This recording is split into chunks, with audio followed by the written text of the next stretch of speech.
फक्त आणि फक्त पावसाळ्यामध्येच असा हिरवा निसर्ग बघायला मिळतो बरं का। आता सकाळचे वाजले 6 आणि आम्ही निघालोय आमच्या कासेगावला। सकाळी जायचं म्हणून मी 5:30ला उठले, आंघोळ वगैरे केलं आणि चहा ठेवायला घेतलाय। अभिनय येऊन खाली झोपली होती, तर आता इथं मी चहा ठेवलाय। आता चहा ठेवलाय तोपर्यंत म्हणलं बॅग पुढं नेऊन ठेवायची, म्हणजे काय राहिलं तर परत आणायला येते म्हणून।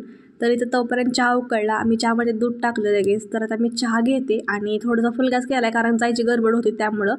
आता इथं चहा झालेला आहे करून माझा, आता आम्ही चहा पिणार आणि लगेच निघणार आहे चहा पिला की। तर 6:30 वाजल्या आणि आम्ही लगेच निघालो 6:30 वाजता।